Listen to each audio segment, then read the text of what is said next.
World War II and China, foreign heroes China will never forget. Almost every one of the Chinese people knows about Norman Bethune. In 1938, Bethune, a Canadian communist, came to China. In order to help the wounded in a timely manner, Bethune situated his wartime clinic near the front line. In 1939, Bethune cut his finger during an operation which worsened into septicemia and caused his death. Dorkanath S. Kotnis is an Indian surgeon who came to China in 1938. He had previously worked in many regions in central and southwest China and once tested vaccinations on himself in order to treat contagious diseases. Ma Haida, born Shafik George Hatem in New York, became a citizen of the People's Republic of China in 1949, the first foreigner to be awarded so.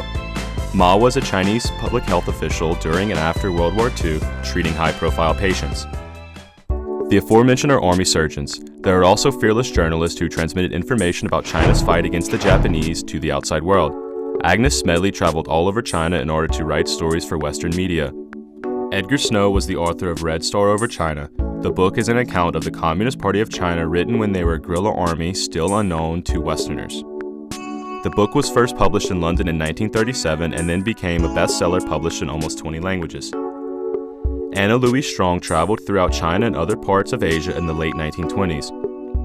Her travels inspired her to write books like China's Millions and 1/5 of Mankind. Another foreigner held in high esteem by the Chinese is Rabe Ali from New Zealand. When the war with Japan broke out in 1937, Ali founded the Chinese Industrial Cooperatives, organizations set up to provide employment by manufacturing goods to support China's fight against Japanese aggression. The Nanjing Massacre in late 1937 was one of the darkest events in China's history, and the next three foreign allies all played pivotal roles in protecting as many Chinese people as they could. John Rabe, a merchant from Germany who came to China in 1908, he wrote a wartime book, The Good Men of Nanking, The Diaries of John Rabe. Many young Chinese have watched the movie adaptation of this book and learned that Rabe, along with a number of other foreigners, protected more than 250,000 Nanjingers from being killed. American missionary John Maggie refused to flee Nanjing as the massacre unfolded and stayed on with other foreigners to help the Chinese. Maggie is best known for the filmed footage he captured during the massacre. Bernard Steenberg, a stowaway from Denmark, also took a great many photos of the killings, at the same time unfurling a Danish flag over a cement factory, thus gaining protection from the Japanese. Once the factory was deemed a safe zone, Steenberg and friends set up a refugee hospital and sheltered locals from the attacks.